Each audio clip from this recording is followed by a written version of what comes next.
예, 안녕하십니까. 적폐청산과 정치 수지를 개선하는 박주민의 정수기 진행을 맡은 박주민입니다. 오늘 다룰 적폐는 뭐냐, 그 대상은 누구냐. 오늘도 MB입니다. 왜 자꾸 MB를 이렇게 다뤄야 되냐. 워낙 부지런히 이것저것 많이 하셨어요. 그래서 욕심쟁이 MB 3탄 농협의 210억 대출 사기 사건을 살펴볼 텐데요. MB하고 농협이 무슨 관계가 있느냐 싶은데, 돈의 흐름을 따라가면 그 MB의 비자금으로 의심되는 돈들이 모여있는 그런 저수지, 이런 저수지 쪽으로 다가갈 수 있다, 이런 의혹이 있어서 이 210억 농협 대출 사기건하고 MB에 대해서 한번 살펴보도록 하겠습니다. 저 혼자 이걸 살펴볼 수 없어서요, 특별한 분 한 분 모셨는데요. 본의 아니게 MB 저격수가 되신 국회 농민대표 김영건 의원님 모셔봤습니다. 안녕하십니까? 예, 안녕하십니까? 예, 반갑습니다. 네. 농민대표. 예. 맨날 저 만나면 이제 한우 키우신 얘기 해주시고, 농사 짓는 얘기 해주시고. 농민대표신데 어쩌다가 이게 MB 자금을 추적하게 되신 거예요? 아까 이제 MB가 예. 정말 했는 일이 많다 이렇게 말씀하셨잖아요. 네네, 그렇습니다. 그러니까 농업 부분에서도 진짜 MB가 했는 일이 많아요. 오히려 박근혜 대통령은 MB에 비하면 별로 했는 일이 없어요. 근데 MB가 농업과 관련해서 했는 일 중에 중요한 게 하나가 있는데요. 네. 그게 농협을 주식회사 체제로 바꾼 거예요. 농업 협동조합이면 협동조합이어야 되는데. 협동조합은 그렇죠. 이윤을 목적으로 한 회사가 아니잖아요. 그렇죠, 그렇죠. 예. 협동조합은 그 성격 자체가 상호 부조가 목적인데. 그렇죠. 예. 지금 농협은 주식회사예요. 이름은 협동조합인데. 네, 농업 협동조합인데 내용은 실제로 들어가 보면 주식회사예요. 주식회사요? 네. 이걸 이렇게 바꾼 게 MB가 했는 일이에요. 그러니까 MB가 2007년도 말에 당선이 될 그 시점에 MB보다 먼저 최원병이라는 MB하고 동갑이고 동지상고를 같이 나온 MB의 최측근이라고 익히 알려져 있는 최원병이라는 사람이 먼저 농협 중앙회장에 당선이 됩니다. 그러면 그 이명박 대통령 당선 시점하고 봤을 때 거의 비슷해요. 거의 비슷해요. 거의 비슷해요. 거의 비슷해. 이명박 대통령은 2월에 취임을 하고 최원병은 그 전해 12월 달에 취임을 하고. 그러니까 대선은 끝난 뒤에. 그렇죠. 대선이 끝났으니까 이제 영향력은 행사할 수 있죠. 그러니까 그게 이제 그때 당시 우리가 기억을 되돌려 보면 그때는 MB가 대통령이 될 것이라는 게 거의 기정사실화 되어 있었던 시기예요. 그렇죠. 엄청난 표 차이로 당선이 됐고. 그러니까 최원병이 중앙회장 선거에 뛰어들 때 이미 MB는 차기 대통령으로서의 그 영향력을 행사하고 있었고 최원병 씨가 선거운동을 할 때도 그것을 10분 활용해가지고 농협중앙회장이 돼요. 네. 최원병. 네. 예. 그런데 농협을 이때까지 이제 신용사업과 경제사업, 원래 농협은 경제사업을 많이 해야 된단 말이에요. 신용사업은 돈 빌려주고 그렇죠. 돈놀이 하는 거고. 경제사업은 농민들이 생산해놓은 농산물을 판매하고 수익을 내는. 그러니까 농협은 크게 봐서 신용사업하고 경제사업이 있는데 이 신용사업과 경제사업을 분리해서 왜냐 그러면 이걸 합쳐놓으니까 농협이 경제사업은 하지 않고 신용사업만 하니까. 그 얘기만 하죠. 돈놀이한다. 돈놀이만 하니까.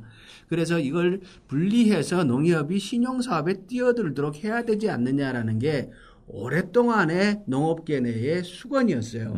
그런데 이 신용사업과 경제사업, 신경을 분리하는 일을 하겠다라는 명분 하에 그걸 하면서 주식회사 체제를 바꿔버린 거예요. 둘 다를요? 아니면 신용 부분을? 둘 다를 주식회사. 그래서 그게 농협의 경제지주라는 지주회사와 농협의 금융지주라는 지주회사 두 개를 새로 설립합니다. 그 두 개의 지주회사는 주식회사 체제예요. 지주회사는 주식회사죠. 그렇게 해서 이 농협 전체를, 그러니까 지금 농협은 중앙회와 지역에 가면 단위농협, 회원조합이라 그러거든요. 회원조합 크게 두 가지로 분리가 되는데 중앙회 체계를 완전히 주식회사 체제로 바꿔버려요. 이게 MB가 했던 농협 개혁의 핵심 사항이에요. 그러니까 이게 엄청나게 큰 일을 한 거예요. 그렇게 되면 장기적으로 어떤 문제가 발생하냐 그러면 이 중앙회가 주식회사다 보니까 이윤을 목적으로 해야 되고 주주들한테 뭔가를 줘야 되잖아요. 주주한테 줘야 되는 거니까. 그렇게 되면 장기적으로 이 지주회사가 농업 현장에 있는 단위조합과 경쟁하는 구도가 된다는 거예요. 아, 자기가 오히려 이익을 내야 되니까 지역 농협이 할 거를 자꾸 뺏어 먹게 된다 이거죠. 경쟁을 하게 되는 거죠. 그러면 큰 중앙회에서 주식회사와 시골의 조그마한 농협들이 어떻게 경쟁을 하겠어요? 경쟁 못 하잖아요. 이게 10년, 20년 가면은 단위조합들, 회원조합들은 거의 다 망할 거다. 중앙회만 살아나고. 저는 그렇게 보는 거예요. 네. 그래서 이게 장기적으로 봤을 때 농협중앙회를 지주회사로 바꾸고 이 주식회사로 해놓은 게 농협 입장에서는 대재앙이 될 거라고 보는 거예요. 재앙이 될 거다. 단적인 예로 이제 벌써 이미 그런 현상이 하나 나타나고 있는데 네. 원래 인삼농협이라는 농협이 전국에 11개가 있었어요. 예. 금산 인삼협동조합, 풍기 인삼협동조합, 예. 뭐 이런 경기도에도 인삼을 하는 지역이 있으니까 지역마다 인삼을 주 이제 생산해서 경제 사업을 하는 협동조합이 전국에 11개가 있었어요. 지금도 있어요.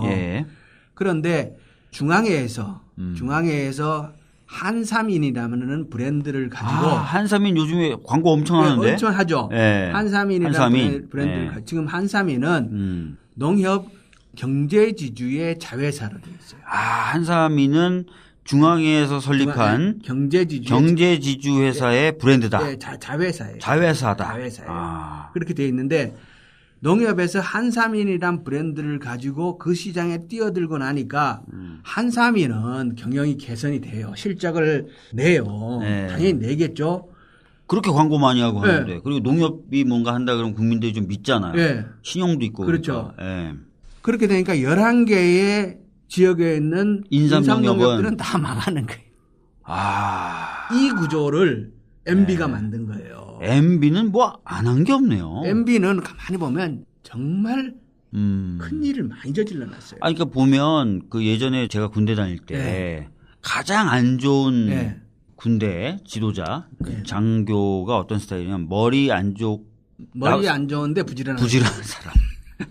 아니면 못 됐는데 부지런한 사람. 딱 전형적인. 그래서 이게 MB가 그 일을 했고요. 또 한 가지 중요한 게 있는데 우리가 이제 GMO 농산물. 그러니까 유전자 변형 농산물을 얘기합니다. 그러니까 대한민국이 1년에 GMO 곡물을 1,000만 톤 정도를 수입을 해요. 1,000만 톤 정도 수입. 근데 그중에 200만 톤 정도는 식용으로 쓰고 나머지는 이제 가축 사료도 쓰고 가공용으로 쓰는데 식용 GMO 농산물을 수입하기 시작한 게 MB예요. 참 진짜 식용 GMO. 식용 GMO 식용을 우리가 2008년도 3월 달에 수입 개시 결정을 해요. 2008년도 3월 달에. 그리고 2008년도 5월 달에 첫 배가 들어옵니다. MB가 그때 이제 시작을 한 거예요. 그러니까 이게 어느 정도 양이냐면요. 1년에 1,000만 톤을 수입을 하는데 우리나라가 생산하는 쌀 총량이 400만 ton 정도가 됩니다. 그러니까 우리가 1년에 쌀의 2배 반 정도의 곡물을 GMO를 수입을 하는 거고 그중에 식용 GMO 곡물은 MB 때부터 들어오기 시작한 거다. 200만 근데 그럼 MB가 굳이 GMO 농작물을 수입하도록 한 이유는 뭐예요? 좀 싸게. 그러니까 이제 GMO 곡물이 계속 들어오는 거는 기업의 이윤과 연관이 있어요. 그러니까 식재료를 만들거나 하는 업체로서는 좀 더 싼 원료를 들여와서 하면 이윤이 많이 남으니까. 그러니까 우리나라에 이제 그 GMO 곡물이 가장 많이 소비되는 데가 뭐 식용유 등 이렇게 가공식품에서 많이 쓰는데 그게 다 식품 산업에 뛰어든 대기업들이 하는 일이거든요. 그러니까 대기업의 이해를 잘 관철시켜 준 거죠. MB는 또 대기업하고 엄청 친한 것 같아요. 그렇죠? 그래서 MB는 농업에 있어서도 굵직굵직한 대형 사고를 많이 쳐놨어요. 이 위에도 몇 가지 뭐 더 중요한 일들이 있는데 네. 뭐 계속 얘기하긴 그렇고요. 그에 비해서 박근혜 대통령은 가만히 보면은 진짜 별로 했는 일은 없어요. 그러니까 이명박 대통령이 다 터전 닦아놓고 한 데서 공주놀이하고 갔다. 뭐 이런 얘기도 좀 있고요. 그다음에 다스의 실소유주를 둘러싸고 이런 얘기도 있어요. 이명박은 기업을 차려서 이렇게 드시는데 박근혜 전 대통령 돈 받아서 금고에 놓는 아주 70년대, 60년대 스타일로 농업은 뭐 그런 보면요. 얘기들이 나오고 있어요. 이명박 대통령 때는 그냥 관심도 별로 없었고 일도 안 하셨고 네. 그래서 농림부 장관도 이동필 장관이라는 분이 박근혜 대통령이 4년 했잖아요. 네. 3년 반 동안을 이동필 장관이 혼자 하고 있었어요, 그냥. 그냥 그래서 혼자 댕자. 네. 그분 이름이 이동필인데 이동필. 저러다가 오동필 된다 해서 5년 동안 하지 않겠냐. 그러니까 별로 그 박근혜 대통령 오히려 좀 또 지금 보면 이제 MB가 했던 일 대충 좀 드러난 거 보니까 국정원과 청와대 그다음에 국무총리실 공직윤리지원관실을 통해서 언론 장악, 그다음에 교수라든지 학계에 대한 사찰, 연예인과 스포츠 스타들에 대한 사찰 및 배제, 문화단체에 대한 여러 가지 차별들, 그리고 대국민 어떤 선전전 이런 거 했었고. 그렇죠. 그 4대강. 주요한 맥점들은 MB가 다 잡아나갔던 그러니까요. 것 같아요. 4대강, 농협에 대한 대개조, 그다음에 GMO 수입, 이런 거. 해외 자원 투자. 그리고 농업에는 또 그런 것도 있어요. 그게 이제 대기업이 축산에 진출하도록 문호를 개방한 거. 그것 MB가 있어요. 그러니까요. 그러니까 보니까 손을 안 댄 곳이 없고 손을 댄 것 중에 잘 되고 있는 게 없어요. 역대 최악의 대통령 중에 한 명인 것 같은데. 주진우 기자님은 그래서 그런 얘기 하시더라고요. 12월 내로 포토라인 쓴다. 이런 얘기를 하시던데 한번 지켜보도록 하겠습니다. 자, MB가 포토라인에 설 수 있도록 좀 도와줄 수 있는 그런 사건이 되겠죠? 농협 210억 대출 사기 사건. 그럴 수 있죠. 이거 관련돼서는 지난 9월에 저수지 게임이라고 주진우 기자가 김어준 총수하고 같이 만든 영화가 개봉을 한 적이 있었어요. 대략 어떤 사건입니까? 2008년도 그때에 상당히 이렇게 경제 상황이 안 좋았잖아요. 2008년도 굉장히 안 좋았죠. 금융위기. 금융위기 때인데 근데 이상하게 그때에 농협이 해외 투자를 해요. 금융위기 때 제가 잘 아는데 그동안 호황기 때 해왔던 해외 투자들을 다 접어요, 보통 은행들이. 그래서 2008년도, 2009년도는 해외로 나가는 PF, 프로젝트 파이낸싱이 거의 없습니다. 근데 2008년도에 오히려 돈이 나왔다. 그러니까 보통 이제 해외 투자를 활발하게 했던 데는 그 시점에 이렇게 문을 닫는 시기였는데. 접는 시기였죠. 근데 농협은 그 전까지는 안 했어요. 오히려 안 하다가. 안 하다가 2008년도 그때에 뒤늦게 뛰어듭니다. 그러고는 쫄딱 다 털어먹죠. 어느 정도 털어먹고 어떻게 털어먹었는지 좀 설명해 주시죠. 농협은 아까 처음에 말씀드린 돈이 이제 두 가지 종류예요. 중앙에 돈이 있고, 회원조합들이 모아놓은 돈이 있어요. 그래서 회원조합들이 모아놓은 돈은 농협 상호금융특별회계라고 불러요. 어려운 개념들이 하나씩 등장하고 있습니다. 상호금융특별회계인데 이거는 금융권에서도 1금융이 아니고 2금융에 속해요. 2금융에 속한다. 이 상호금융특별회계라는 돈이 분리가 되어 있는데 이건 이제 농민들 회원조합의 돈이기 때문에 굉장히 보수적으로 운영을 해요. 그렇겠죠. 그리고 굳이 수익을 많이 낼 필요 없이 많이 내지도 않고 안정적으로 해야 되니까. 그래서 이 상호금융특별회계가 적자를 낳는 적이 거의 없어요. 그렇겠죠. 안정적으로 하니까. 40년 동안 운영한 기록을 보면은 항상 늘 흑자를 내고 많지는 않지만 흑자를 꾸준히 내고 그리고 거기서 그 돈을 가지고 시골 농협들에게 배당을 해줘서 이자 수익을 배당을 해줘서 운영하는데 쌈짓돈을 쓰도록 하는 그런 기능을 하는데 2008년도에 단 한 번 1777억이라는 대규모 적자를 내요. 1777억. 그러니까 상당히 큰 규모예요. 보통 배당을 해주고 연말 정산을 하고 추가 정산까지 해주는데 해마다 보통 보면 추가 정산 해주는 돈이 1200억에서 1500억 정도 이렇게 되는데 그 해에는 추가 정산도 안 해줬고 1,777억이라는 적자도 냈고 그래서 상당한 규모의 그러면 이렇게 되는 거죠. 평상시에는 수익이 좀 나와서 한 1,200억 정도 나눠줬는데 예. 그것도 못 나눠주고 못 나눠준 상태에서 오히려 더 적자도 1,700억 났다. 예, 1,777억이라는 적자도 내고. 그러면 합치면 대략 한 4천억 되겠네요. 그렇죠. 4천억. 2,900원이니까 3천억 정도 되겠네요. 근데 그 이상이라고 봐요. 왜냐 그러면 금융에서 보통 이제 적자가 나면 한 회계 연도의 적자를 다 정리하지 않거든요. 그렇죠. 예. 나눠서 하죠. 나눠서 하잖아요. 그런 걸 감안하면 보통 3년 정도 해서 까죠. 그런 감안하면 적어도 4천억 내지 5천억 이상의 갑자기 그 정도 손실을 봤다. 손실을 받지 않겠냐라고 짐작을 하는데 그때가 2008년도예요. 2008년도. 그래서 그 시기에 과연 무슨 일이 있었느냐. 너무 궁금하셨던 거군요. 궁금했던 거고. 그런데 그중에 이제 2008년도에 캐나다에다가 해외 부동산 투자를 합니다. 파이낸싱 프로젝트 이렇게 해가지고 BF를 하는데 캐나다 토론토에서 주상복합단지 개발하는 현지 법인. 한국인이죠 당연히. 현지 법인에다가 210억을 대출해 주는 일을 해요. 그런데 이게 이제 MB하고 연관이 있지 않느냐라고 추측을 하는 이유가 뭡니까? 그 PF가 이렇게 협의가 되는 단계에 MB의 최측근이 그 캐나다 토론토의 현지 법인 대표와 농협에 직접 방문해서 상담을 했다라는 거예요. 자, 여기서 잠깐만 정리해 드릴게요. PF라고 표현하신 건 프로젝트 파이낸싱. 그러니까 투자를 위해서 돈을 빌려주는 그런 대출의 한 일종입니다. PF를 하는데 그 PF 논의 과정에 누가 방문했다고요?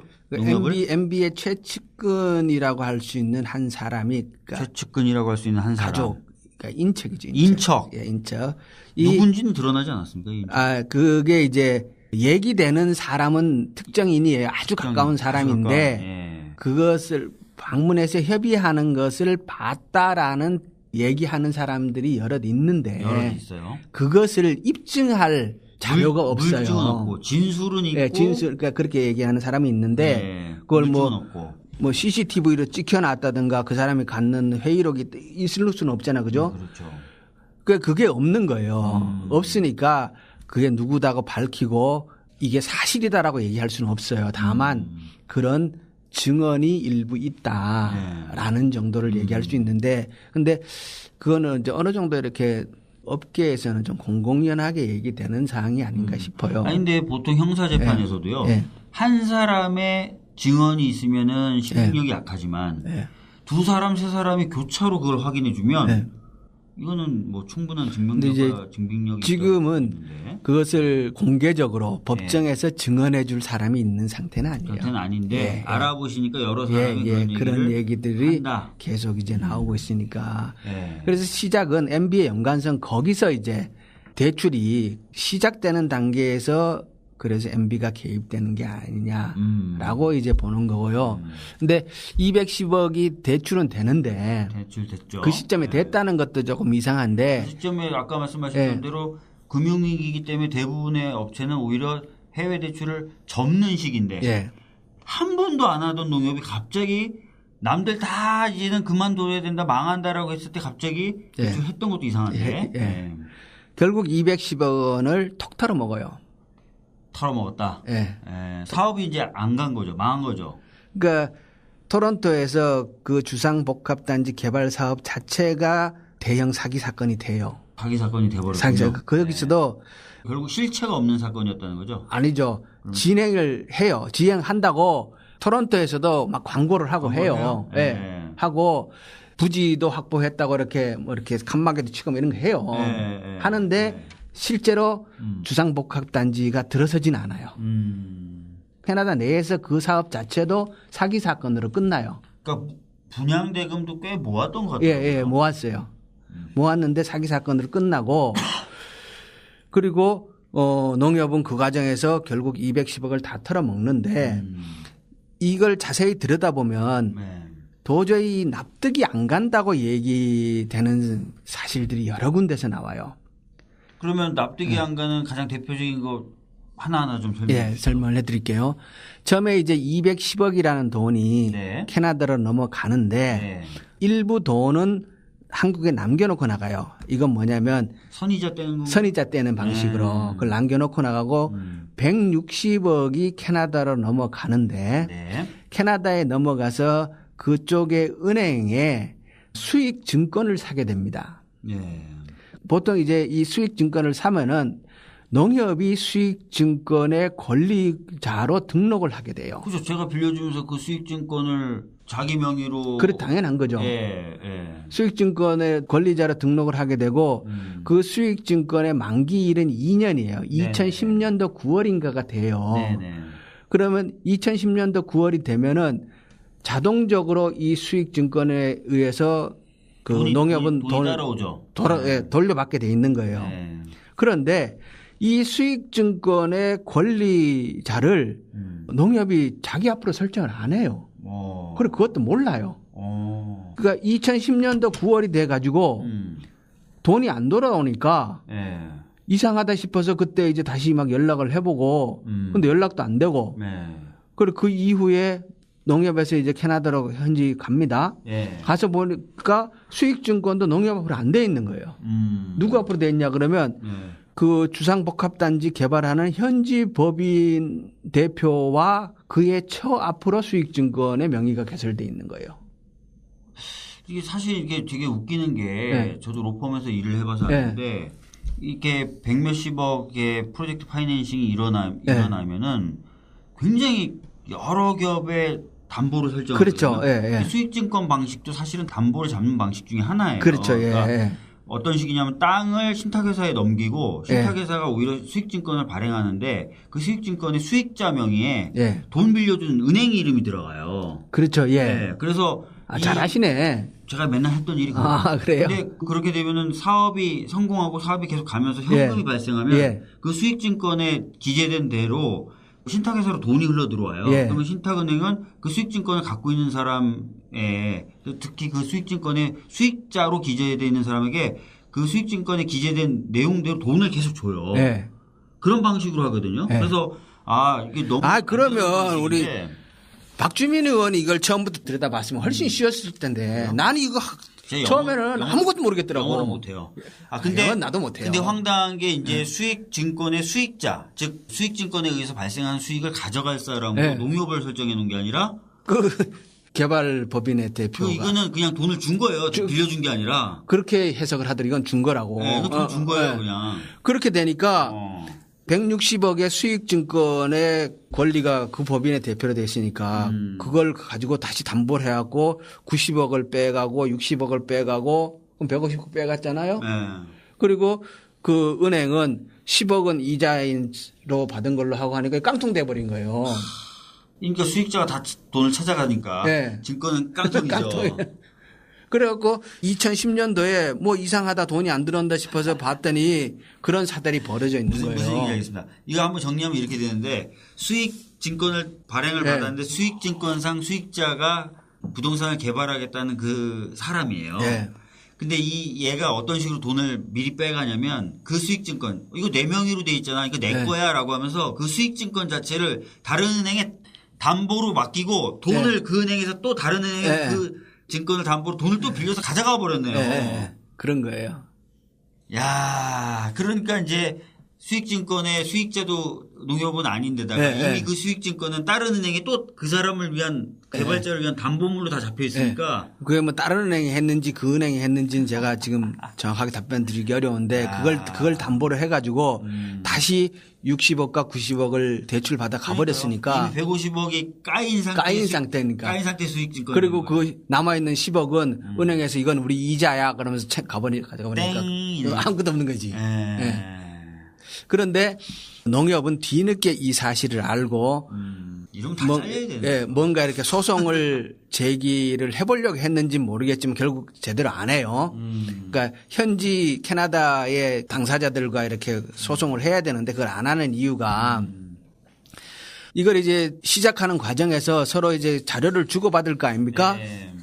근데 그 자료들이 어느 게 진짜 자료고 어느 게 가짜 자료인지도 모르는 거예요. 그러니까 주고받은 이메일이나 이런 것들이 다 허위가 많고 그리고 농협은 또 결정적인 실수를 한 게 뭐냐 그러면 이렇게 파이낸싱을 하는 과정에서 농협의 법률 대리인이 존재해야 되잖아요. 맞아요.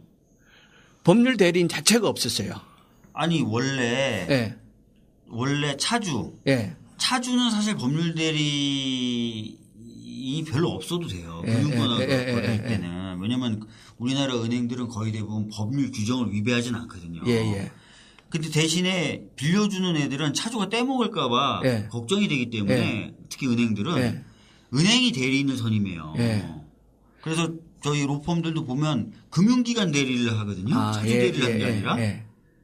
그거 완전히 상식밖에 거리네요. 그러니까 농협의 법률 대리인은 존재하지 않았고 오히려 현지 개발업체의 법률 대리인과 상의해서 일을 진행을 해요. 제가 보기에 이거는 돈 준 거예요. 그냥. 그래요? 이게 실무상 네. 이게 변호사업계 실무상 그렇게 될 수가 없고 네. 아 이건 그냥 돈을 준 거네요. 네, 제가 봤을 때는. 네. 그래서 뭔가 나중에 이제 소송하려고 그러니까 뭐 자료가 있어야 하죠. 법률 대리인이 없었고 상대편의 법률 대리인의 말을 듣고 했다는 건 사실 말이 안 되잖아요. 그게. 말이 안 되죠. 법률 대리인은 쌍방을 대리하면 안 되는 거죠. 그죠? 쌍방을 대리하면 안 될 뿐만 아니라 차주가 사실 돈을 떼먹고 도망가지 못하도록 겹겹의 안전장치를 마련하는 역할을 보통 변호사들이 한단 말이에요. 근데 그거 없이 그냥 야 이건 너무하다. 그렇게 해서 결국은 160억에 대한 권리를 전혀 확보하지 못해요. 네. 그리고 이후에 소송도 치밀하게 전개를 하지 못하는 이유가 하려고 하니까 뭐가 있어야지 자료가. 그래서 이 사건을 이렇게 들여다보고 얘기를 하는 사람들은 뭐라 그러냐면 이건 사기를 당했는 건 맞는데 일방적인 사기라고 보기 어렵고 공모된 사기라고 봐야 되지 않겠냐라고 해석을 하더라고요. 그러니까 이거는 기울여야 할 주의 의무가 있어요. 예. 어느 정도까지 주의를 좀 기울여서 여러 가지 체크를 해야 될 의무가 있는데 계약 당사자들과 전혀 주의 의무를 기울이지 않고 그냥 다 해 잡수세요 이런 식으로 나온 거라고밖에 보여주지 않는 거예요. 그래서 이제 수익증권과 관련된 허점은 이렇고요. 또 한 가지 이제 중요한 건 뭐냐면 160억은 캐나다로 넘어갔고 그 다음에 이제 남겨둔 돈 그리고 이렇게 프로젝트 파이낸싱을 할 때는 이 돈의 이자도 받아야 되고 나중에 원금도 회수를 해야 되니까 돈을 빌려주는 농협과 돈을 빌려가는 사람과 함께 공동명의로 계좌를 개설을 하잖아요. 그 계좌를 개설은 처음에 이제 함께 하지만 그 통장에 돈을 빼낼 수 있는 권한은 농협이 갖죠. 그렇죠. 그것도 안전장치 중에 하나예요. 네. 4개의 통장을 개설을 합니다. 외환은행 통장을. 2개는 원화 통장으로 개설을 하고 2개는 미화 통장으로 개설을 해요. 그래서 이 통장을 통해서 초기에 이자를 일부 받아요. 받고 그다음 조금 이상한 거는 대출에 간 사람이 선이자로 이자를 좀 이렇게 먼저 또 내요. 그러니까 그 날짜가 돌아와서 내는 게 아니라 선이자 형식으로 돈을 먼저 내고 그렇게 해요. 그러다가 어느 순간에는 이게 이제 돈을 들어오면 농협이 이 통장에 대한 열쇠를 잘 관리를 해서 들어왔다 나갔다 할 때 열쇠를 열었다 잠궜다 하는 행위를 반복해서 해야 되는데 그걸 질권 설정이라 그러더라고요. 질권 설정 방식으로 하죠. 그런데 어느 시점에 이 4개의 통장을 열어줘요. 마음대로 빼가라? 네, 마음대로 빼가라. 그래서 여기에 들어왔던 돈을 다시 그냥 다 빼가 버려요. 그래서 이걸 이제 금융권의 사람들하고 얘기를 해보니까 말도 안 된다 그러더라고요. 말도 안 되죠.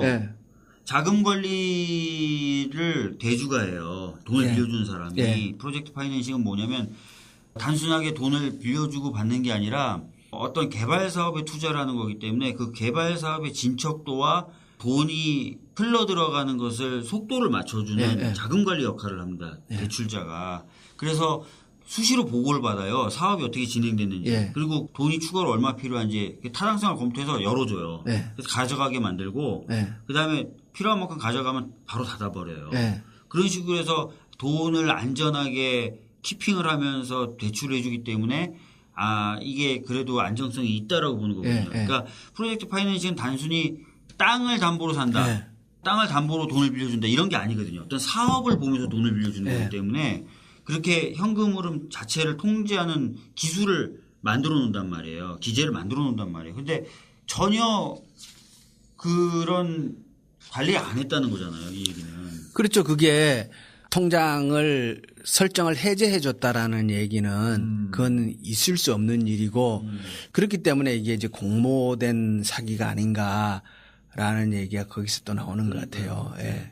제가 아는 저 선배 변호사들 중에 몇 명은 예. 또 자금 관리도 예. 변호사들이 대리를 맡아서 하는 아, 거거든요. 예. 잘못 관리해서 그냥 망한 사람들 많아요. 그냥 차주가 예. 와가지고 지금 급하니까 돈 어떻게 좀 빨리 해달라 그러면 여러 가지 서류를 다 받아서 예. 검토한 다음에 열어줘야 되거든요. 예. 근데 그런 거 없이 열어줬다가 그냥 날아간 사람들 많아요.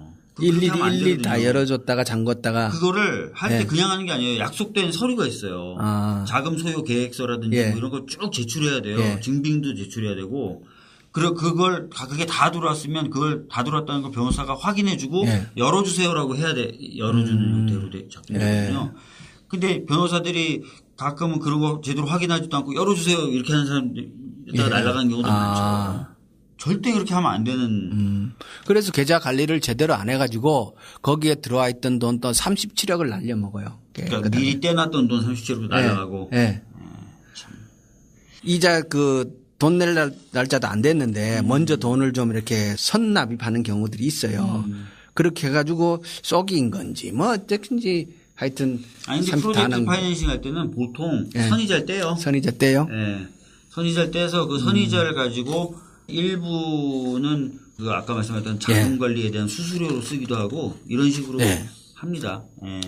그 돈을 쟁여놓거든요. 그래서 기타 금융 필요한 경비 같은 것도 다 떼요. 이자 떼고 경비도 다 떼서 통장 4개 만들었다 그러죠. 4개. 통장을 그렇게 여러 개 만듭니다. 그래서 하나는 대출금 잠겨놓는 통장, 하나는 이자 받아두는 통장, 하나는 경비 통장 이런 식으로 해서 그걸 다 그 통장을 열고 닫는 조건들을 상세하게 규정해서 프로젝트 파이낸싱 계약서 보면 그냥 백과사전만큼 두꺼워요. 근데 그거를 전혀 안 지키거나 아니면 원래부터 지킬 마음이 없었다는 거죠.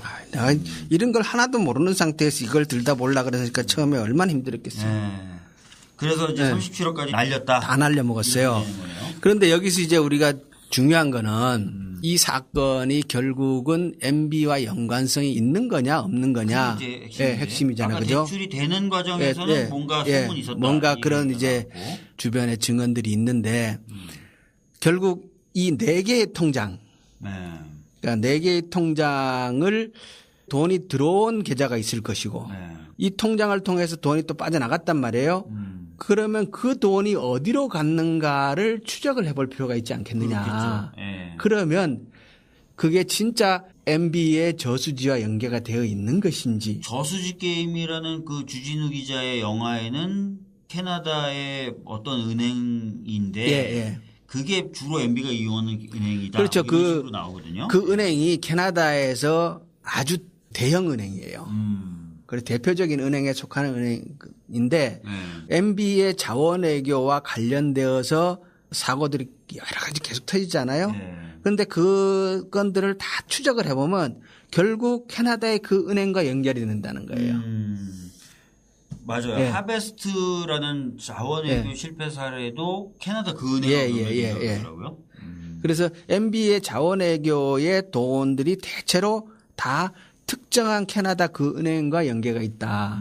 이게 이제 주진우 기자의 이제 얘기인데 지금 이 농협의 캐나다 대출 사기 사건도 그 은행에서 시작이 된 것이고. 그런데 아까 이제 수익증권 얘기했잖아요. 수익증권이 그렇게 해서 날려먹는데 재밌는 거는 수익증권을 할 때 캐나다 그 은행의 담당자가 있어요. 나중에 이제 그 담당자를 찾아서 책임을 물어야 될 거 아니에요. 문제 사고 터졌으니까. 그런데 나중에 보니까 그 담당자는 2008년도 그 전에 취직을 해가지고 그 사건 있고 나서 다음 해에 퇴직하고 없어요. 그러니까 그 사람도 아주 잠깐 그 은행에 근무했던 직원이고 흔적이 없어요. 그 사람을 추적해 들어갈 수 없도록 일이 되어 있어요. 그래서 이게 어쩌면 그 은행을 단순하게 피해자, 그 은행도 피해자다 이런 상황이 아닐 수도 있는. 예. 그거 뭐 사실 그 은행이야 뭐 빌려주는 사람하고 빌려서 쓰는 사람의 얘기 듣고 그냥 했겠죠 뭐. 근데 그 직원이 네. 그렇게 그것도 쉬운 일은 아니잖아요. 자원외교들이 나중에 쭉 터지는데 요 사건이 최초의 사건이에요. 뒤에 자원외교의 여러 사건이 터지기 전에 이것이 하나의 모델로서 실험된 사건이 아니겠느냐라고 보는 거죠. 예. 야, 그래서 이제 은행에서는 뭐 지금 추측하시는 바로 네. 그럼 이걸 한번 해보니까 이게 되네? 그렇죠. 그러니까 되네? 이러고 첫 해서? 작품으로 네. 한번 이렇게 돌려본. 그래서 아까 그 4개의 통장, 네. 돈이 오고 가는 4개의 통장을 제대로 추적을 해보는 것이 그것이 이 사건의 전말을 접근할 수 있는 통로가 아닌가. 아니, 그래서 네. 사실은 그 저수지 게임이라는 영화 보면은 주진우 기자가 이 얘기를 하는 거예요. 그 자금 흐름 어디로 돈 흘러가는지 조사해 봐야 되는데 안 한다. 예. 사실인가요? 농협이 전혀 뭐 그런 방면으로 뭐 수사를 의뢰한다든지 뭐 고발을 한다든지 고소를 한다든지 그렇게 아주 소극적이었어요. 일단 농협의 얘기는 뭔가 소송을 하려고 해도 자료가 제대로 없다라는. 아니 일단은 해봐야 알지 뭐 해보지도 않고 무조건 자료 없다 그래요? 그리고 농협이 이제 한국에서는 소송을 제기를 해요. 뒤늦게. 근데 이 사건은 캐나다 현지에서 터진 일이잖아요. 네. 현지의 그 당사자들을 대상으로 소송을 해야 되는데 그 일은 하지 않아요. 하지 않고 추징하는 부분에 있어서도 나중에 그 대출 담당자한테 4천만 원 추징하는 걸로 이렇게. 대출 담당자 네가 실수했으니 너 4천만 원 내. 끝. 그리고 징계를 받긴 받아요. 받는데 그게 좀 상식적으로 납득이 가지 않는 선에서 마무리되죠. 예. 그래서 이게 다른 금융권 같으면 이런 사건이 터지면 그냥 넘어가지 않는다 그러더라고요. 넘어가지 않죠. 예. 네. 그런데 그냥 적당하게 하고 넘어가요. 이게 왜 이제 보통 금융기관이 이런 식으로 돈 떼이면 가만히 있지 않냐면요. 한번 돈을 떼먹혔다는 소문이 돌잖아요. 예. 호구 잡혀요. 호구 잡혀요. 호구로 보여요. 예. 그래서 제가 이제 금융 쪽 일을 할 때 보면 이렇게 한번 돈을 떼먹을 위기에 처하거나 떼먹히잖아요. 철저하게 합니다. 예. 그래서 나중에 다른 건으로 대출했을 때도 그 차주 돈을 빌리는 사람이 함부로 못 보게 우습게 못 보게 하거든요. 근데 이제 지금 말씀하신 거에 따르면 내부 직원들에 대한 징계와 추징은 있었지만 국내 뭐 몇 명에 대한 고소는 있었지만 그 문제가 벌어졌었던 현지에서의 어떤 것들은 소송이 진행되지 않아요. 안 한다. 그리고 농협 내에서 특별 감사를 합니다. 이 건으로. 그 감사를 하고 나서 뭐가 잘못됐느냐도 다 지적을 하고 나중에 끝에 보면은 이걸 가지고 누구를 민형사적으로 소송을 제기할 것 하고 이렇게 결론을 냅니다. 그 대상자가 누구냐면은 캐나다 현지 법인의 대표, 그 법인의 한국법인의 대표, 그리고 대출 담당자, 그리고 아까 말씀드렸던 캐나다 은행의 담당자, 그리고 캐나다 법인의 법률 대리인, 그 차주 쪽 대리인, 이 사람들을 민형사적으로 고소를 해라라고 특별감사 결과가 나와요. 그런데도 안 해요. 그러니까 이게 좀 감사 결과에서도 뭐 하라 그랬는데 안 하고 통상적인 금융기관들이 하는 일에 비춰봤을 때도 아무런 대응을 안 하는 거고 그걸 봤을 때는 이 대출 뒤에 뭔가 있다. 그렇죠. 그럴 개연성을 보는 거죠. 그리고 처음에 말씀드렸듯이 이제 농협이 MB의 최측근이 들어온다 그러잖아요. 그러고 농협 내에 상당한 조직세를 형성을 합니다. 그래서 여전히 최병원이라는 분. 여전히 최원병이요. 원병이죠, 원병. 최원병. 예. 그분이 농협에 진짜 그 실세로 많은 걸 장악을 하는데 네. 그 분의 세력들이 여전히 농협에 아직 많이 남아 있는 게 아니냐. 야, 그러면 사실은 이제 이렇게 내용을 확인하셨으니까 이번 국감에서 농협 상대로 관련된 뭐 질의나 추궁 안 하셨습니까? 그러니까 얘기는 하고 있죠. 하고 있고 네. 했는데 뭐라 그래요? 그쪽에서는. 중앙회장님은 지금은 최원병님은 아니죠. 아니죠. 네. 아니고 지금 중앙회장님은 호남 쪽에서 이제 지역 농협 회원조합의 조합장을 하시다가 올라온 분인데 네. 이분에게도 아직 이러한 자세한 사항들이 여전히 보고가 안 되고 있는 것 같아요. 예. 그러니까 좀 답답한 게 저도 이번에 이제 국감을 하는데 제가 여가부의 2012년, 13년 사업에 대해서 집중적으로 좀 조사해서 예. 공격이라기보다는 질의를 했거든요. 어떤 거냐면 청소년 상담센터인데 사이비가 아니라 예. 사이버 상담센터를 만드는데 너무 이상한 거예요. 실제로 그 사이버 상담센터가 계약을 체결했던 노트북이라든지 예, 예. 그랬던 회사가 3개라고 그러는데 사실상 하나의 회사예요. 저희가 봤을 때는. 아. 그리고 재택근무를 상담 지원되는데 상담 실적이 거의 없어. 그래서 예전부터 이게 국정원의 댓글 작업을 사실 이렇게 외곽적으로 지원해 준 거 아니냐 의혹이 있었거든요. 예. 근데 그거를 제가 막 질의했는데 장관이 잘 몰라요. 그래서 왜 그러냐 했더니 잘 보고를 안 받았대. 그러니까 이런 식으로 뭔가 이상이 있는 것에 대해서는 그러니까 지금 이제 행정부는 대통령과 장관만 맡긴 거죠. 이런 현상들이 국가의 이렇게 주요한 기관들에 아직 그 많이 나타나고 있는 것 그러니까 같아요. 9년 동안 내부 승진을 거듭했던 분들이 지금 골간을 이루고 있잖아요. 각 부처에. 근데 그분들이 내가 이렇게 잘못했어라고 보고하진 않겠죠. 그죠? 자백도 안 하고. 그러니까 이제 장관님들이 뭐 개인기를 좀 부리시든지 어떻게 아니면 국회와 협조해서 어떻게 좀 해야 되는데 아직까지는 좀 부족한 부분이 좀 있는. 그러니까 단기간에 해결될 문제들은 아니지만은 안정적으로 지속적으로 내부 개혁 작업들은 끊임없이 지속돼야 되지 않느냐. 그래서 제가 국감 때도 그렇고 아까 이제 4개의 통장 말씀드렸잖아요. 그 통장의 금융 추적을 하는 것이 이 사건의 실체를 확인하는데 매우 중요하다. 그거를 추적을 뭐 국세청이나 이런 쪽에서 하면 좀 가능하지 않나요? 빠르겠죠. 그래서 이 4개의 통장 번호를 확인해서 공개를 했어요. 네, 제가 갖고 있어요. 가지고 있어요? 네. 그럼 뭐 공개를 했다는 건 뭐 어디다? 갖고 있다는 사실을 공개했죠. 갖고 있다는 사실만 공개했어요? 네. 그리고 어떻게든 해보시죠. 그러니까 갖고 있으니까 빨리 이걸 쫄아라. 쫄아는 게 아니라 스스로 알아서 검찰에서 이 자료를 또 가져갔다고 하니까 알고 있을 거라고 봐요.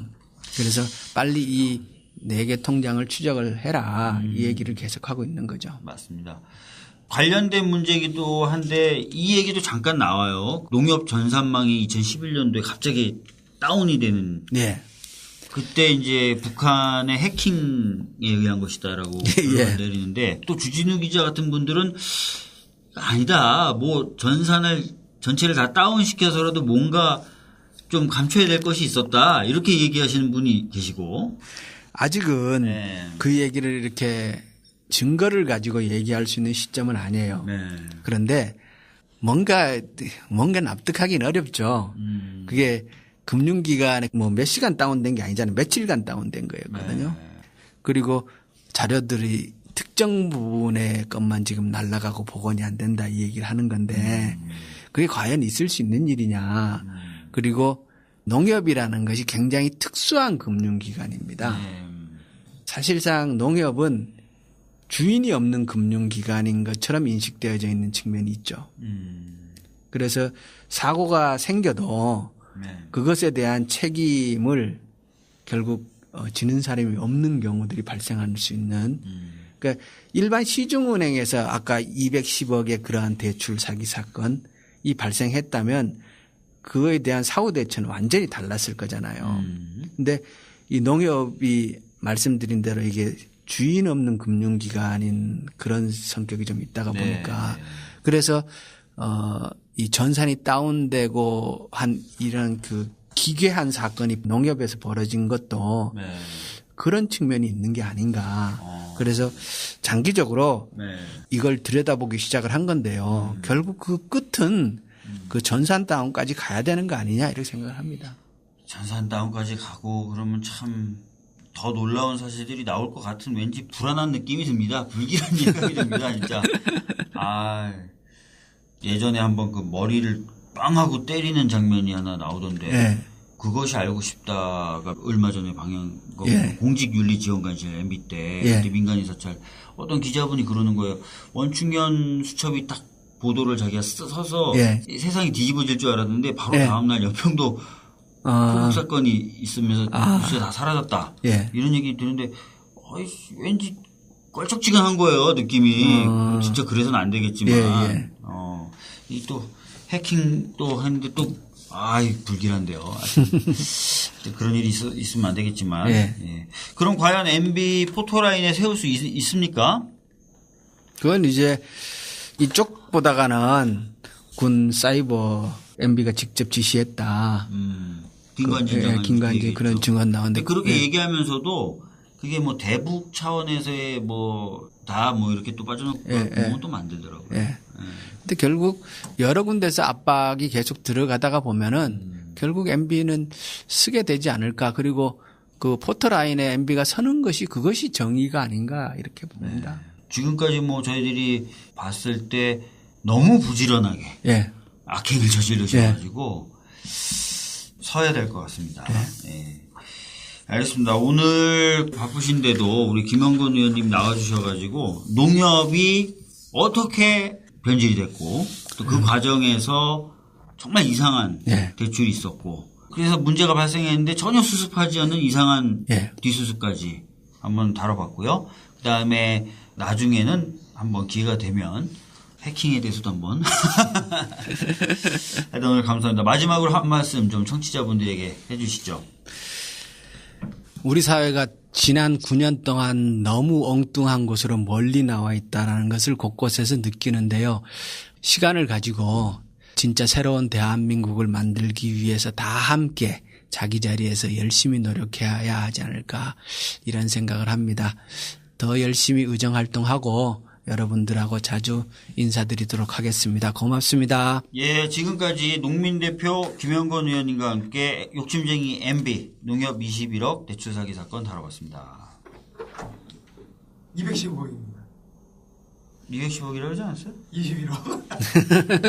아주 사실 오늘 마지막 부분 잘라주세요. 몰래 라이브요? 네 라이브를 하고 있었습니다. 아 그래요? 오늘 좀 댓글이 달렸는데요. 댓글 괜찮은 건지 봐주시고 소통 조금만 해주세요. 지금요? 네네네. 아니 이거 우리는 라이브 아니라고 그러셨잖아요. 다음 주부터. 아까 편집된다 그랬잖아요. 네 이거 일단은 올리고 비밀대로 전화해서 편집 따로 시킬게요. 그래요? 네. 댓글 올라온 거랑 해서 몇 개만 조금 같이 얘기해 주시면 돼요. 예. 완전 당했네요 저희가. 이 세상을 믿을 수가 없어. 많이들 보시네요. 확실히 박주민 의원 짱이네. 지역 농협회원으로서 우리가 입은 피해가 어느 정도 되는지 궁금해요. 저거 한번 꼼꼼하게 좀 보셔야 될 것 같은데요. 맞아요. 진짜로. 금융을 들여다본다라는 게 결코 쉽지 않아요. 진짜 전문가들이 달라붙어도 그것을 이제 찾아내기가 쉽지 않은 일이기 때문에 그런데 기본적인 관점이 중요하다고 보고요. 큰 흐름을 찾아 나가다가 보면은 또 이제 작은 것까지 찾아낼 수 있으니까. 그렇네요. 여기 보면은 많은 얘기가 나오는데 아침에 라이브 하려는데 많이 들어오실지가 걱정이다라는 민주정편 TV의 말에 많은 분들이 좀 같이 걱정을 해 주시는데요. 우리가 아침밖에 안 되는 건지 저도 고민을 좀 해보겠습니다. 그리고 이제 농협에서 걱정하는 거는 이렇게 해서 농협 이미지가 나빠지면은 결국 크게 봐서 그것도 농민들한테 손해가 가는 게 아니냐 이런 걱정을 하시는데요. 우리가 농협을 바꿔야 되는 거는 분명한 사실이고 농협을 혼내야 될 것도 있고 그렇다고 이제 이 과정에서 농협을 등지거나 그런 일들은 이렇게 하지 말아주시고 애정을 가지고 고쳐서 이제 잘 만들어 나가는 쪽으로. 맞습니다. 예. 그 아까 이제 말씀하셨던 부분이 좀 있어요. 예. 지역 농협에서 예. 조합원들의 어떤 그 출자금 그렇죠. 그걸로 운영하는 그 상호금융이라는 예. 것은 굉장히 안정성 있게 운영하기 때문에 적자가 난 적이 없는데 예. 2008년도에 대략 한 3천억 정도 그러니까 손실이 났습니다. 공식적으로 난 건 1,771억에 7억의 마이너스인데 근데 그 정산에서 예. 나눠주는 돈 1,200억이 사라졌기 때문에 예, 예, 안 줬기 때문에 대략 예, 3천억. 예. 그것도 피해의 일부분일 것이다. 일부분일 왜냐하면 것이다 보는 피해를 거죠. 나눠서 그렇죠. 나눠서 예. 그 장부에 적으니까. 예. 그러니까 아까 질문이 어느 정도 손해를 입었는지 궁금하네요 했는데 예. 그 정도 생각하시면 될 것 예, 같다라는 예. 말씀 좀 드리고 또 농민분들은 출자금에 대한 애착과 자부심이 있다. 그렇죠. 이렇게 예. 하시네요. 예. 이런 부분이 좀 훼손된 예. 측면이 있어서 더 안타깝네요. 예. 뉴스 공장에서 아시는데 자세히 알게 되는 게 저희가 예. 뭐 할 수 있는 게 뭐 자세히 하는 거죠. 예. 뉴스 공장은 거기 워낙 짧잖아요. 그러게 말입니다. 어떠세요? 다음 주는 네. 아예 실시간으로 보시면서 말을 조심해야 되는데. 어차피 비공개로 돌려서 다시 예, 예. 네. 고생하셨습니다. 네. 예, 예. 많이 당황하셨죠? 그러게요. 믿을 사람 하나도 없네. 죄송합니다. 수고하셨습니다. 수고하셨습니다. 네.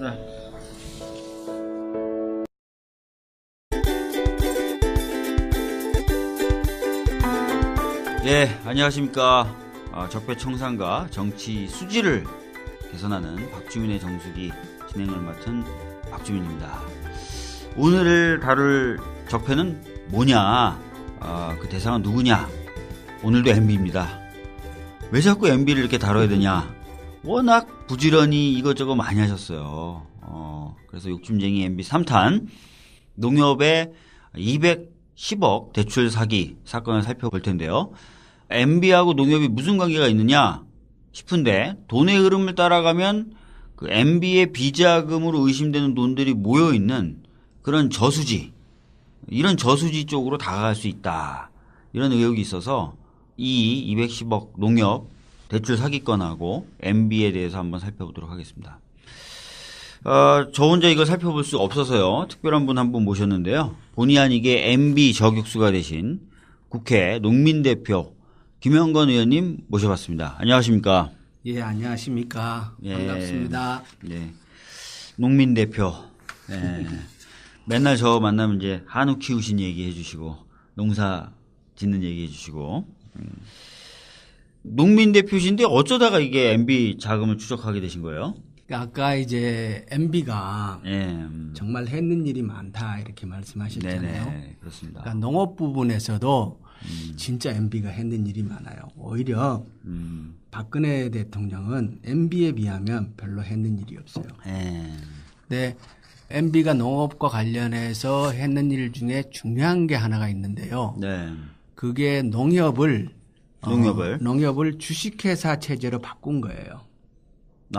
농업 협동조합이면 협동조합이어야 되는데. 협동조합은 그렇죠. 이윤을 목적으로 한 회사가 아니잖아요. 그렇죠, 그렇죠. 예. 협동조합은 그 성격 자체가 상호 부조가 목적인데. 그렇죠. 예. 지금 농협은 주식회사예요. 이름은 협동조합인데. 네, 농업 협동조합인데 내용은 실제로 들어가 보면 주식회사예요. 주식회사요? 네. 이걸 이렇게 바꾼 게 MB가 했는 일이에요. 그러니까 MB가 2007년도 말에 당선이 될 그 시점에 MB보다 먼저 네. 최원병이라는 최원병. MB하고 동갑이고 동지상고를 같이 나온 MB의 최측근이라고 익히 알려져 있는 최원병이라는 사람이 먼저 농협 중앙회장에 당선이 됩니다. 그러면 그 이명박 대통령 당선 시점하고 봤을 때 거의 비슷해요. 거의 비슷해요.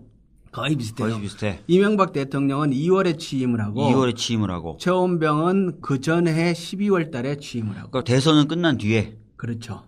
대선이 끝났으니까 이제 영향력은 그때. 행사할 수 있죠. 그러니까 그게 이제 그때 당시 우리가 기억을 되돌려 보면 그때는 MB가 대통령이 될 것이라는 게 거의 기정사실화 되어 있었던 시기예요. 그렇죠. 엄청난 표 차이로 당선이 그러니까 됐고. 최원병이 중앙회장 선거에 뛰어들 때 이미 MB는 차기 대통령으로서의 그 영향력을 행사하고 있었고 최원병 씨가 선거운동을 할 때도 그것을 10분 활용해가지고 농협중앙회장이 돼요. 네. 최원병. 네. 예. 그런데 농협이 개선이 돼요. 실적을 내요. 네. 당연히 내겠죠. 그렇게 광고 많이 하고 네. 하는데 그리고 농협이 뭔가 한다 그러면 국민들이 좀 믿잖아요. 네. 신용도 있고. 그렇죠. 그러니까. 예. 그렇게 되니까 11개의 지역에 있는 인삼농협들은 다 망하는 거예요. 이 구조를 MB가 만든 거예요. MB는 뭐 안 한 게 없네요. MB는 가만히 보면 정말 큰 일을 많이 저질러 놨어요. 그러니까 보면 그 예전에 제가 군대 다닐 때 가장 안 좋은 군대 지도자 그 장교가 어떤 스타일이냐면 머리 안 좋은데 부지런한 사람. 아니면 못 됐는데 부지런한 사람. 근데 딱 전형적인. 그래서 이게 MB가 그 일을 했고요. 또 한 가지 중요한 게 있는데 우리가 이제 GMO 농산물. GMO. 그러니까 유전자 변형 농산물을 얘기합니다. 그러니까 대한민국이 1년에 GMO 곡물을 1,000만 톤 정도를 수입을 해요. 1,000만 톤 정도 수입. 근데 그 중에 200만 톤 정도는 식용으로 쓰고 나머지는 이제 가축 사료도 쓰고 가공용으로 쓰는데 식용 GMO 농산물을 수입하기 시작한 게 MB예요. 참 진짜 식용. GMO. 식용 GMO. 식용을 우리가 2008년도 3월 달에 수입 개시 결정을 해요. 2008년도 3월 달에. 그리고 2008년도 5월 달에 첫 배가 들어옵니다. MB가 그때 이제 시작을 한 거예요. 그러니까 이게 어느 정도 양이냐면요. 1년에 1,000만 톤을 수입을 하는데 우리나라가 생산하는 쌀 총량이 400만 톤 정도거든요. 그러니까 우리가 1년에 쌀의 2배 반 정도의 곡물을 GMO를 수입을 하는 거고 그중에 식용 GMO 곡물은 MB 때부터 들어오기 시작합니다. 200만 톤. 그럼 MB가 굳이 GMO 농작물을 수입하도록 한 이유는 뭐예요? 좀 싸게. 그러니까 이제 GMO 곡물이 계속 들어오는 거는 기업의 이윤과 연관이 있어요. 그러니까 식재료를 만들거나 하는 업체로서는 좀 더 싼 원료를 들여와서 하면 이윤이 많이 남으니까. 그러니까 우리나라에 이제 그 GMO 곡물이 가장 많이 소비되는 데가 뭐 식용유 등 이렇게 가공식품에서 많이 쓰는데 그게 다 식품 산업에 뛰어든 대기업들이 하는 일이거든요. 그러니까 대기업의 이해를 잘 관철시켜 준 거죠. MB는 또 대기업하고 엄청 친한 것 같아요. 그렇죠? 그래서 MB는 농업에 있어서도 굵직굵직한 대형 사고를 많이 쳐놨어요. 이 위에도 몇 가지 뭐 더 중요한 일들이 있는데 뭐 계속 얘기하긴 그렇고요. 그에 비해서 박근혜 대통령은 가만히 보면은 진짜 별로 했는 일은 없어요. 그러니까 이명박 대통령이 다 터전 닦아놓고 한 데서 공주놀이하고 갔다. 뭐 이런 얘기도 좀 있고요. 그다음에 다스의 실소유주를 둘러싸고 이런 얘기도 있어요. 이명박은 기업을 차려서 이렇게 드시는데 박근혜 전 대통령 돈 받아서 금고에 놓는. 아주 70년대, 60년대 스타일로 농업은 뭐 그런 얘기들이 나오고 있어요. 이명박 대통령 때는 그냥 관심도 별로 없었고 일도 안 하셨고 그래서 농림부 장관도 이동필 장관이라는 분이 가지고 시골 농협들에게 배당을 해줘서 이자 수익을 배당을 해줘서 운영하는데 쌈짓돈을 쓰도록 하는 그런 기능을 하는데 2008년도에 단 한 번 1777억이라는 대규모 적자를 내요. 1777억. 그러니까 상당히 큰 규모예요. 보통 배당을 해주고 연말 정산을 하고 추가 정산까지 해주는데 해마다 보통 보면 추가 정산 해주는 돈이 1,200억에서 1,500억 정도 이렇게 되는데 그 해에는 추가 정산도 안 해줬고 1,777억이라는 적자도 냈고 그래서 상당한 규모의 그러면 이렇게 되는 거죠. 평상시에는 수익이 좀 나와서 한 1,200억 정도 나눠줬는데 그것도 못 나눠준 상태에서 오히려 적자도 1,700억 났다. 1,777억이라는 적자도 내고. 그러면 합치면 대략 한 4,000억 되겠네요. 그렇죠. 4,000억. 2,900원이니까 3,000억 정도 되겠네요. 근데 그 이상이라고 봐요. 왜냐 그러면 금융에서 보통 이제 적자가 나면 한 회계연도의 적자를 다 정리하지 않거든요. 그렇죠. 예. 예. 나눠서 하죠. 나눠서 하잖아요. 예. 그런 걸 감안하면 보통 3년 정도 해서 예. 까죠. 예. 예. 그런 감안하면 적어도 4천억 내지 5천억 이상의 갑자기 그 정도 손실을 봤다. 손실을 받지 않겠냐라고 짐작을 하는데 그때가 2008년도예요. 2008년도. 예. 그래서 그 시기에 과연 무슨 일이 있었느냐. 너무 궁금하셨던 네, 거군요. 궁금했던 거고. 네. 그런데 그 중에 이제 2008년도에 캐나다에다가 해외 부동산 투자를 합니다. 파이낸싱 프로젝트 이렇게 네. 해가지고 BF를 하는데 캐나다 토론토에서 주상복합단지 개발하는 현지 법인. 네. 한국인이죠 당연히. 네. 현지 법인에다가 210억을 대출해 주는 일을 해요. 그런데 이게 이제 MB하고 연관이 있지 않느냐라고 네. 추측을 하는 이유는 이유가 뭡니까? 그 PF가 이렇게 협의가 되는 단계에 네. MB의 최측근이 그 캐나다 토론토의 현지 법인 대표와 농협에 직접 방문해서 상담을 했다라는 거예요. 자, 여기서 잠깐만 정리해 드릴게요. PF라고 표현하신 건 프로젝트 파이낸싱. 네. 그러니까 투자를 위해서 돈을 빌려주는 그런 대출의 한 일종입니다. 그러니까 PF를 하는데 그 PF 논의 과정에 누가 방문했다고요? 농협을? MB의 최측근이라고 할 수 있는 한 사람이 그러니까 최측근이라고 할 수 있는 한 사람. 가족, 그러니까 인척이죠. 인척. 예, 인척. 누군지는 드러나지 않았습니까? 이 인척? 그게 이제 얘기되는 사람은 특정인이에요. 아주 가까운 사람인데 예. 그것을 방문해서 협의하는 것을 봤다라는 얘기하는 사람들이 여럿 있는데 여러 있어요. 그것을 입증할 자료가 없어요. 물증은 없고 진술은 있고. 네, 진술 그러니까 그렇게 얘기하는 사람이 있는데 네, 그걸 물증은 없고. 뭐 CCTV로 찍혀놨다든가 그 사람이 갖는 회의록이 있을 수는 없잖아, 그죠?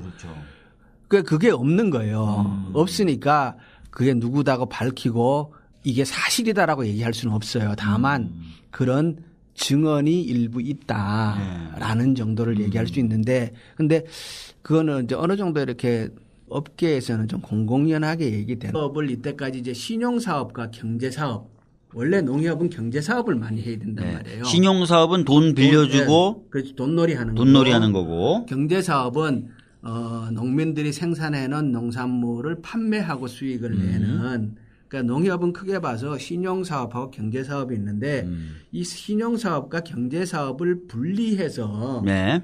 왜냐 그러면 이걸 합쳐놓으니까 농협이 경제사업은 하지 않고 신용사업만 하니까 그 얘기 맞아. 돈놀이 한다. 돈놀이만 하니까 그래서 이걸 분리해서 농협이 신용사업에 뛰어들도록 해야 되지 않느냐라는 게 오랫동안의 농업계 내의 수건이었어요. 그런데 이 신용사업과 경제사업, 신경을 분리하는 일을 하겠다라는 명분하에 그걸 하면서 주식회사 체제를 바꿔버린 거예요. 둘 다를요? 아니면 신용 부분을? 둘 다를 주식회사. 그래서 그게 농협의 경제지주라는 지주회사와 농협의 금융지주라는 지주회사 두 개를 새로 설립합니다. 아, 예. 그 두 개의 지주회사는 주식회사 체제예요. 지주회사는 주식회사죠. 예.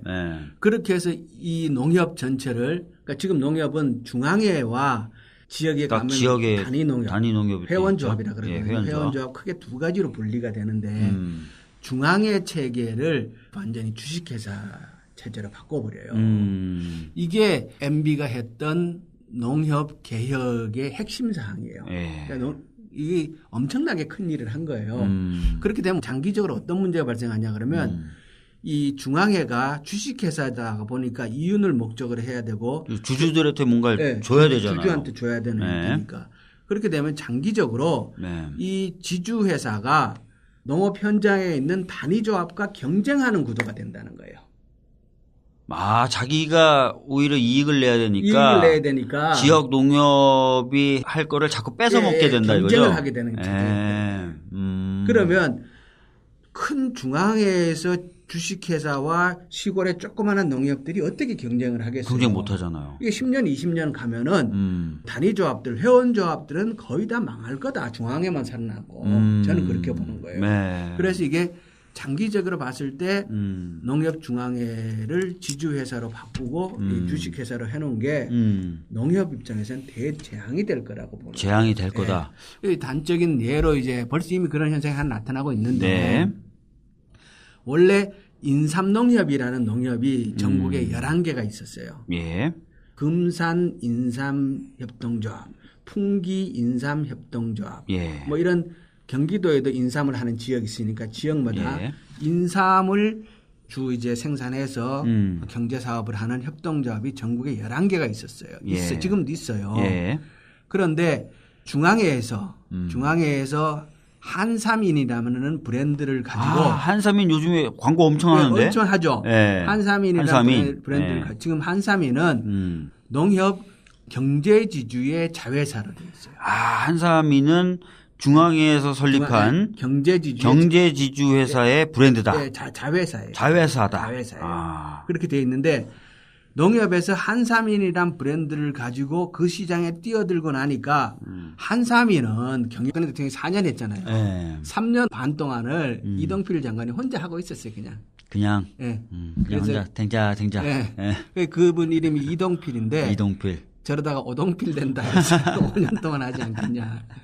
별로 그 박근혜 대통령 오히려 좀. 또 지금 보면 이제 MB가 했던 일 대충 좀 드러난 거 보니까 네. 국정원과 청와대 그다음에 국무총리실 공직윤리지원관실을 네. 통해서 언론 장악, 그다음에 교수라든지 네. 학계에 대한 사찰, 연예인과 스포츠 스타들에 네. 대한 사찰 및 배제, 네. 문화단체에 대한 여러 가지 차별들, 그리고 대국민 어떤 선전전 이런 거 했었고. 그렇죠. 4대강. 주요한 맥점들은 MB가 다 잡아나갔던 그러니까요. 것 같아요. 4대강, 농협에 대한 대개조, 그다음에 GMO 수입, 이런 거, 해외 자원 투자, 그리고 농업에는 또 그런 것도 있어요. 그게 이제 대기업이 축산에 진출하도록 문호를 개방한 거, 그것 MB가 있어요. 그러니까요. 그러니까 보니까 손을 안 댄 곳이 없고 손을 댄 것 중에 잘 되고 있는 게 없어요. 역대 최악의 대통령 중에 한 명인 것 같은데. 주진우 기자님은 그래서 그런 얘기 하시더라고요. 12월 내로 포토라인 쓴다. 이런 얘기를 하시던데 한번 지켜보도록 하겠습니다. 자, MB가 포토라인에 설 수 있도록 좀 도와줄 수 있는 그런 사건이 되겠죠? 농협 210억 대출 사기 사건. 그럴 수 있죠. 이거 관련돼서는 지난 9월에 저수지 게임이라고 주진우 기자가 김어준 총수하고 같이 만든 영화가 개봉을 한 적이 있었어요. 대략 어떤 사건입니까? 2008년도 그때에 상당히 이렇게 경제 상황이 안 좋았잖아요. 2008년도 굉장히 안 좋았죠. 금융위기. 금융위기 때인데 근데 이상하게 그때에 농협이 해외 투자를 해요. 금융위기 때 제가 잘 아는데 그동안 호황기 때 해왔던 해외 투자들을 다 접어요, 보통 은행들이. 그래서 2008년도, 2009년도는 해외로 나가는 PF, 프로젝트 파이낸싱이 거의 없습니다. 근데 2008년도에 오히려 돈이 나갔다. 그러니까 보통 이제 해외 투자를 활발하게 했던 데는 그 시점에 이렇게 문을 닫는 시기였는데. 접는 시기였죠. 근데 농협은 그 전까지는 안 했어요. 오히려 안 하다가. 안 하다가 2008년도 그때에 뒤늦게 뛰어듭니다. 그러고는 쫄딱 다 털어먹죠. 어느 정도 털어먹고 어떻게 털어먹었는지 좀 설명해 주시죠. 농협은 아까 처음에 말씀드린 돈이 이제 두 가지 종류예요. 중앙에 돈이 있고, 회원조합들이 모아놓은 돈이 있어요. 그래서 회원조합들이 모아놓은 돈은 농협 상호금융특별회계라고 불러요. 어려운 개념들이 하나씩 등장하고 있습니다. 상호금융특별회계인데 이거는 금융권에서도 1금융이 아니고 2금융에 속해요. 2금융에 속한다. 이 상호금융특별회계라는 돈이 분리가 되어 있는데 이건 이제 농민들 회원조합의 돈이기 때문에 굉장히 보수적으로 운영을 해요. 그렇겠죠. 그리고 굳이 수익을 많이 낼 필요 없이 많이 내지도 않고 안정적으로 해야 되니까. 그래서 이 상호금융특별회계가 적자를 낳는 적이 거의 없어요. 그렇겠죠. 안정적으로 하니까. 40년 동안 운영한 기록을 보면은 항상 늘 흑자를 내고 많지는 않지만 흑자를 꾸준히 내고. 그리고 거기서 그 돈을